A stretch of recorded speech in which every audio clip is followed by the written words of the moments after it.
Good morning students, आप सभी का श्री श्याम विज्ञान एकेडमी की ऑनलाइन क्लासेस में फिर से हार्दिक अभिनंदन, स्वागत है। कल के वीडियो में हमने पढ़ा, कुछ परिभाषाएं पढ़ी थी, जिसमें F1 PD, F2 PD, प्रभावी लक्षण, अप्रभावी लक्षण, संकरण, संकर आदि की परिभाषाएं पढ़ चुके थे। उसी के क्रम में आगे कुछ परिभाषाएं बची हुई हैं, उनको अपन देख लेते हैं। सबसे पहले जो परिभाषा में अपन आता है, एकल संकर संकरण। ठीक है, एकल संकर संकरण। सबसे पहले परिभाषा अपन इसकी पढ़ेंगे। तो वह संकरण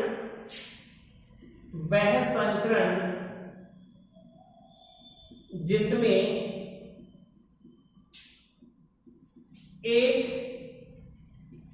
लक्षणों की वंशागति का अध्ययन किया जाता है। तो कल मैंने आपको संकरण पढ़ाया था। संकरण किसे कहते हैं? दो जनकों के मध्य क्रॉस कराने की प्रक्रिया को संकरण कहते हैं, और संकरण के फलस्वरूप उत्पन्न संतति को संकर कहते हैं। ठीक है, तो मैंने यहां पर लिखा एकल संकर संकरण, यानी कि वह संकरण जिसमें केवल एक लक्षणों की वंशागति का अध्ययन किया जाता है, उससे अपन कहते हैं एकल संकर संकरण। जैसे लंबे और बौने पादपों के बीच संकरण। दूसरी परिभाषा, अगर अपन दूसरी परिभाषा इसमें देखें, द्विवी संकर संकरण। तो द्विवी संकर संकरण क्या होगा? वह संकरण जिसमें दो लक्षणों की वंशागति का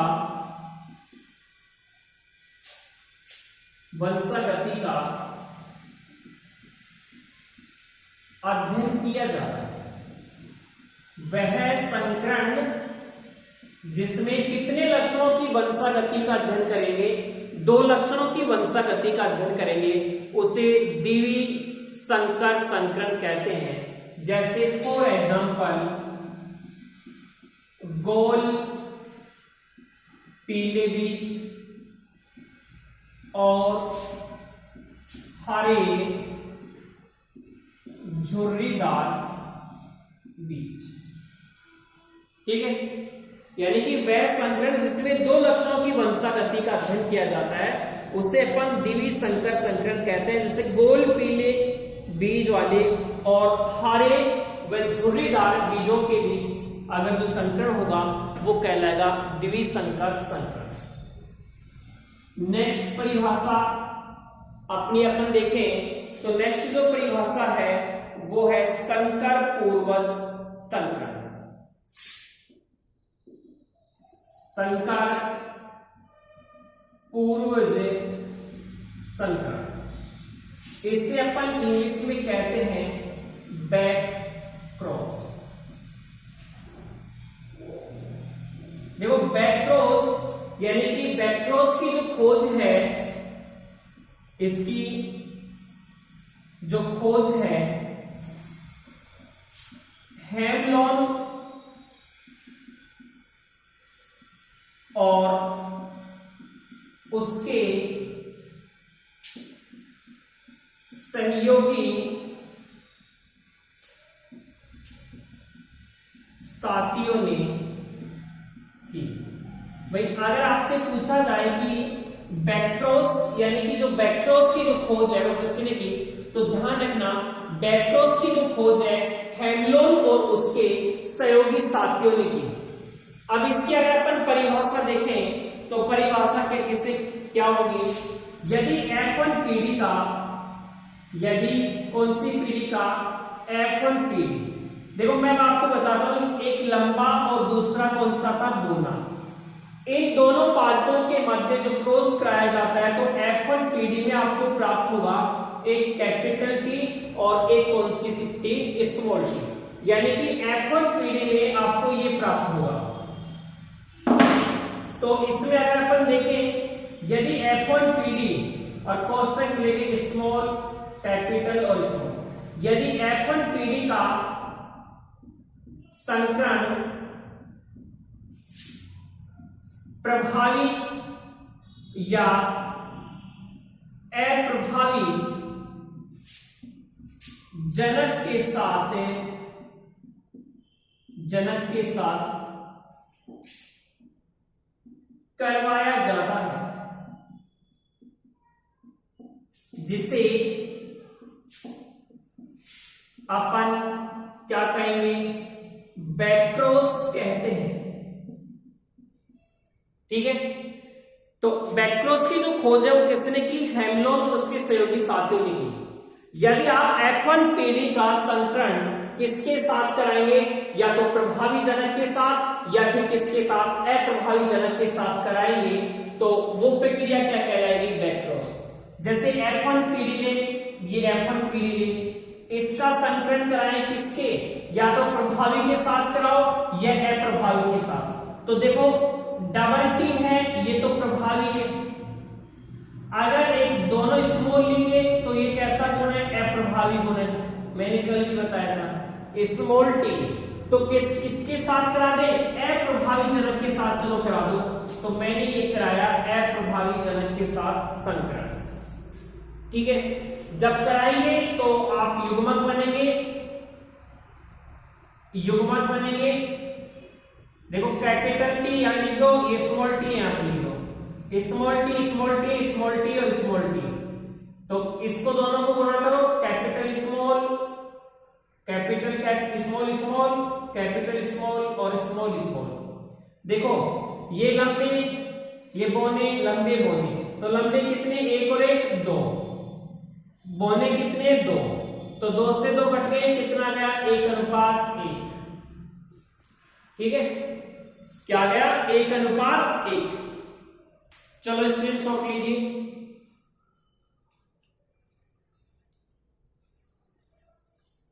हो गया, देखो मैंने यहां पर F1 पीढ़ी का जो संकरण अप्रभावी जनक के साथ कराया, तो एक कैपिटल टी स्मॉल टी को यहां रख दो, इसको यहां रख दो, क्रॉस करा दो 1 से 1, यानी कि लक्षण प्रारूप इसका कितना आ जाएगा, यानी कि आधे तो लंबे होंगे और आधे कैसे होंगे, बोले होंगे।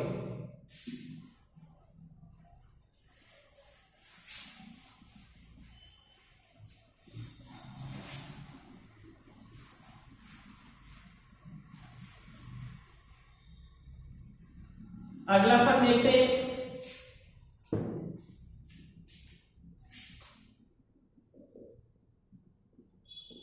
परीक्षण संकरण, इसको अपन इंग्लिश में कहते हैं टेस्ट क्रॉस।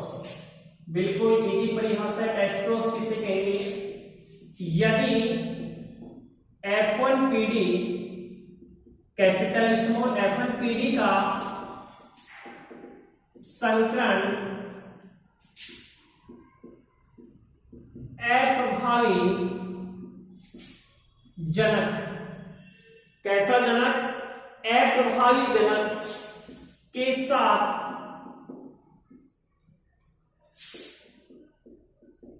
करवाया जाता है, जिसे टेस्ट क्रॉस कहते हैं। परिभाषा आपको याद होनी चाहिए। देखो इन दोनों में ये अंतर है, इससे पहले आपने जो बैक्रोस पढ़ा उसमें या तो आप स्मॉल यानी कि इस अप्रभावी से करा दो, या फिर आप किसके साथ करा दो, प्रभावी के साथ, दोनों में से किसी के भी साथ करा दो। ठीक है, तो यदि आप F1 पीढ़ी का जो संकरण है वो कैसे जनक के साथ कराते हैं, अप्रभावी जनक के साथ कराते हैं, तो वो जो प्रक्रिया होगी वो प्रक्रिया क्या कहलाएगी? वो प्रक्रिया टेस्ट क्रॉस कहलाती है। क्या कहलाएगी? टेस्ट क्रॉस कहलाती है। उसके बाद में नेक्स्ट पॉइंट अपन ले मेंडल के वंशागति के नियम।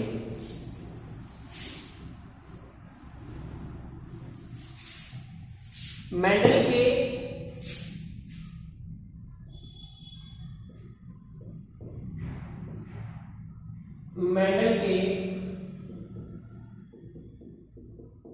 वंशागति के नियम। तो ध्यान रखना, मेंडल के वंशागति के 3 नियम हैं। 3 नियम कौन कौन से हैं? एक है प्रभाविता का नियम है। दूसरा नियम है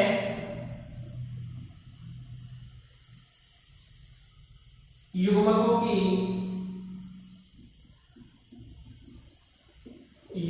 की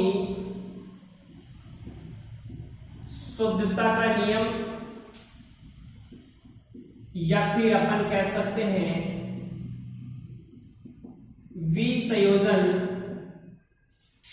विसंयोजन का नियम। और तीसरा जो नियम होगा वो होगा स्वतंत्र अपव्यूहन का नियम।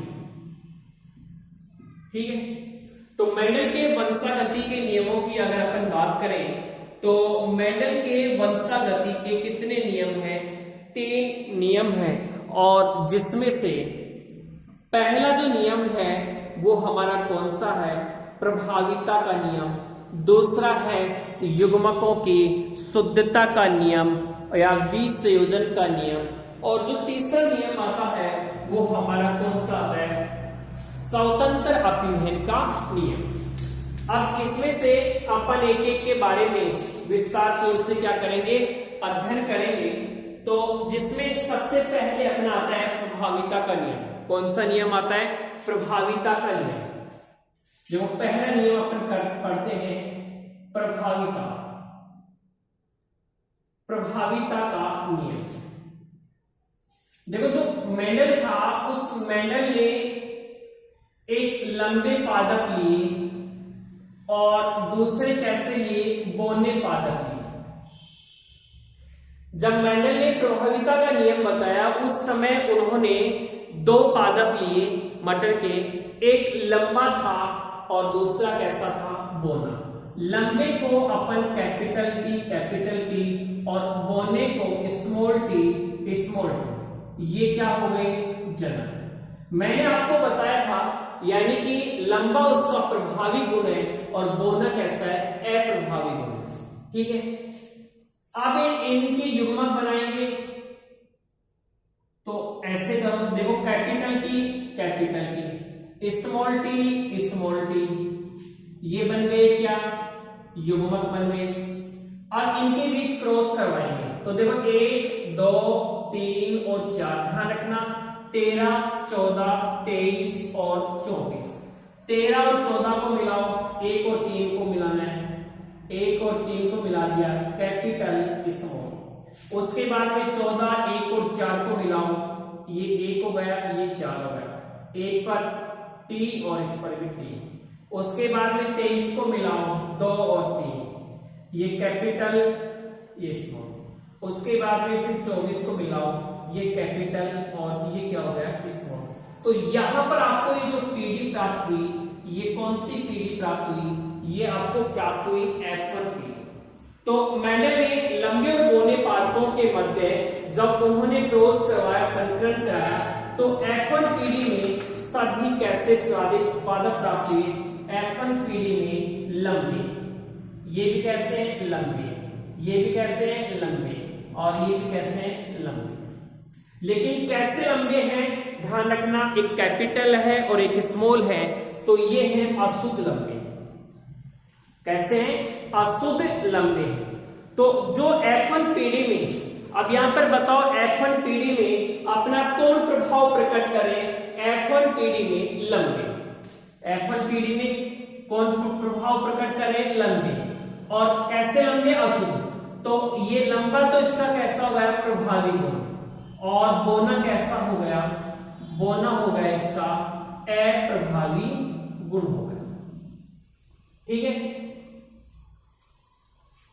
तो ऐसे लक्षण जो एफएन पीढ़ी में प्रकट होते हैं उसे प्रभावी लक्षण, और जो एफएन पीढ़ी में प्रकट नहीं होते हैं उसे अप्रभावी लक्षण कहते हैं, और इसे ही प्रभाविता का नियम कहते हैं। और उदाहरण ले सकते हैं, जैसे मनुष्य की काली आंख का रंग नीली आंख पर प्रभावी होता है। प्रभाविता का उदाहरण, मनुष्य की काली आंख का रंग नीली आंख पर क्या होता है, प्रभावी होता है। मनुष्य की काली आंख का जो रंग होता है वो किस पर प्रभावी होता है, नीली आंख पर क्या होता है, प्रभावी होता है। तो F1 पीढ़ी में जो लक्षण प्रकट होते हैं प्रभावी, जो प्रकट नहीं होते हैं अप्रभावी, और यही प्रभाविता का नियम कहलाता है।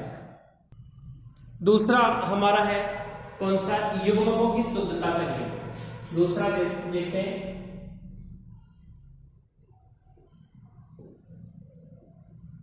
युग्मकों की शुद्धता का नियम। देखो युग्मकों की शुद्धता का नियम क्या है, तो मेंडल है, मेंडल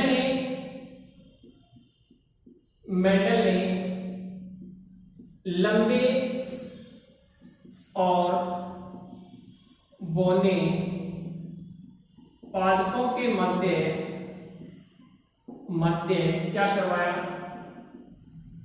संकरण करवाया।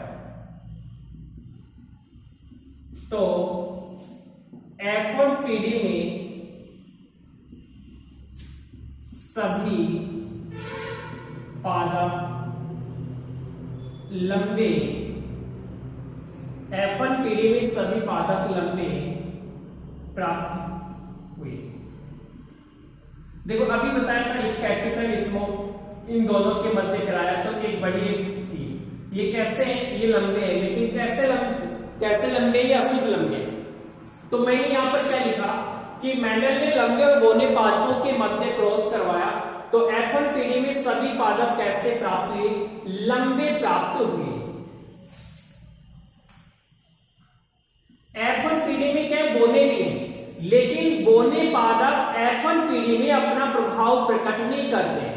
कौन सी पीढ़ी में, जब आप F1 पीढ़ी में सव निषेचन कराएंगे तो आपको F2 पीढ़ी प्राप्त होगी, और उस F2 पीढ़ी में आपको लंबे और बौने पादप सभी अलग अलग क्या हो जाएंगे, प्राप्त हो जाएंगे। F1 पीढ़ी प्राप्त हुई, F1 पीढ़ी में लंबे और बौने पादप साथ साथ रहते हुए भी मिश्रित नहीं होते। ठीक है भाई, F1 मेंडल ने जब लंबे और बौने पादपों के मध्य संकरण कराया तो F1 पीढ़ी में सभी कैसे प्राप्त हुए, लंबे प्राप्त हुए। F1 पीढ़ी में लंबे और बौने पादप दोनों एक साथ साथ रहते हैं, लेकिन बौने पादप में अपना प्रभाव दिखाते नहीं है, और फिर भी ये F1 पीढ़ी में लंबे और बौने पादप आपस में क्या नहीं हो पाते, मिश्रित नहीं हो पाते, अर्थात एक दूसरे पर प्रभाव नहीं पड़ता है। लिख सकते हैं अर्थात एक दूसरे पर प्रभाव नहीं पड़ता है। अगली लाइन से लिखेंगे, जब F1 पीढ़ी में साव निषेचन कराने पर F2 पीढ़ी प्राप्त होती है, और F2 पीढ़ी में 75% F2 पीढ़ी में 75% लंबे और 25% बौने पादप प्राप्त होते हैं। ठीक है, 75% लंबे और 25% कैसे होते हैं, बौने प्राप्त होते हैं। इस प्रकार युग्मक बनाते समय इस प्रकार क्या होती है, जो युग्मकों की जो शुद्धता होती है बनी रहती है, इसलिए इसे युग्मकों की शुद्धता का नियम भी कहते हैं। और युग्मक निर्माण के समय दोनों विकल्पी हैं वो एक दूसरे से क्या हो जाते हैं, अलग हो जाते हैं। देखो यहां पर भाई F1PD में एक बड़ी टी और एक छोटी टी, इनका युग्मक बनाएंगे। चलो युग्मक बना दो। तो युग्मक बनाएंगे तो एक कैपिटल एक स्मॉल, एक कैपिटल और एक स्मॉल, इन दोनों को गुणा करो, capital capital capital small capital, और ये हो जाएगा आपका स्मॉल स्मॉल। ठीक है, अब देखो ये कैसा है, ये भी लंबा है, ये भी लंबा है, ये भी कैसा है, लंबा है, ये कैसा है, बौना है। ठीक है, शुद्ध बौना है, ये शुद्ध लंबाई या शुद्ध लंबाई या शुद्ध लंबा। देखो 1 2 3, यानी कि 75% तो लंबे हैं और 25% कैसे हैं, बौने हैं। यानी कि युग्मक निर्माण के समय ये आपस में युग्मक दोनों अलग अलग हो जाते हैं, और इस प्रकार जो युग्मकों की जो शुद्धता होती है वो क्या होती है, बनी रहती है। वापस से देख लो, मेंडल ने लंबे और बौने पादपों के मध्य क्या करवाया, क्रॉस कराया, तो F1PD में सभी लंबे पादप प्राप्त हुए। अब F1PD में लंबे और बौने दोनों पादप साथ साथ रहते हैं, लेकिन आपस में मिश्रित नहीं हो पाते, एक दूसरे पर कोई प्रभाव नहीं पड़ता है। जब F1PD में अपन क्या कराएंगे, सौ निषेचन कराएंगे, तो F1PD में सौ निषेचन कराएंगे तो F2PD प्राप्त होती है, जिसे चेकर बोर्ड विधि भी कहते हैं। और इस F2PD में देखो 75% लंबे और 25% क्या होते हैं, बौने प्राप्त होते हैं। इस प्रकार जो युग्मकों की शुद्धता होती है वो बनी रहती है, और जब युग्मकों का निर्माण होता है तो दोनों युग्म विकल्पी यानी युग्मक अलग अलग हो जाते हैं, और इसे अपन विसंयोजन का नियम भी कह सकते हैं। अब विसंयोजन के नियम का महत्व देखें।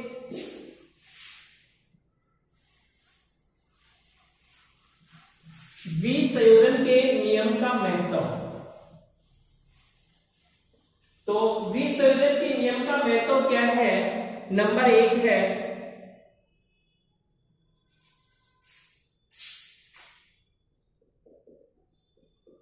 विसंयोजन।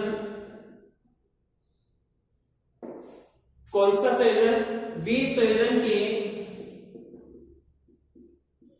नियम का महत्व। देखो पहला महत्व क्या है, जीव के प्रत्येक लक्षण जीन के द्वारा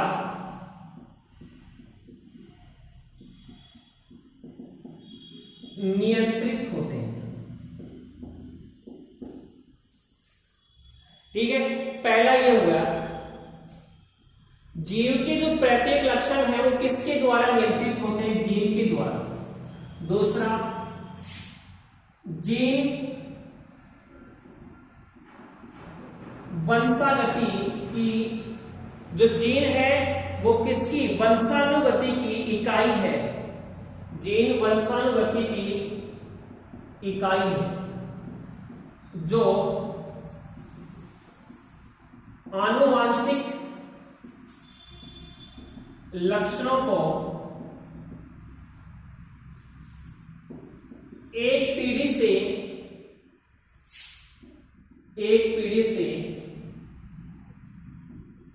दूसरी पीढ़ी तक पहुंचाती है।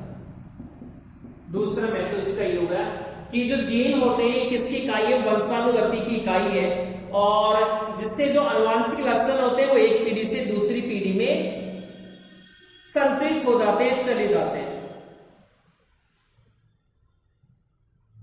तीसरा पॉइंट अपन लिख सकते हैं, जीनों के युग्म विकल्पी साथ साथ रहने पर भी क्या नहीं होते, साथ साथ रहने पर भी मिश्रित नहीं होते। क्या नहीं होते, साथ साथ रहने पर भी ये क्या नहीं होते, मिश्रित नहीं होते। और युग्मक निर्माण के समय, और अगला पॉइंट में अपन देख सकते हैं, युग्मक निर्माण के समय ये जो विकल्पी हैं एक दूसरे से क्या हो जाते हैं, पृथक हो जाते हैं। ठीक है, ये मैंने 3-4 आपको बताए विसर्जन के नियम का महत्व। तो पहला हो गया, जीव के प्रत्येक लक्षण जीन के द्वारा नियंत्रित होते हैं। जीन वंशानुगति की इकाई है जो आनुवंशिक लक्षण एक पीढ़ी से दूसरी पीढ़ी में संचित होते हैं। जीनों के युग्म विकल्पी एक साथ साथ रहते हैं लेकिन फिर भी आपस में मिश्रित नहीं होते। युग्मक निर्माण के समय ये आपस में अलग अलग हो जाते हैं जिससे युग्मकों की शुद्धता भी बनी रहती है। और अगला पॉइंट जैसे और भी काफी अपन लिख सकते हैं, जैसे प्रत्येक जीन के 2 युग्म विकल्पी होते हैं जो एक लक्षण को क्या करते हैं, नियंत्रित करते हैं।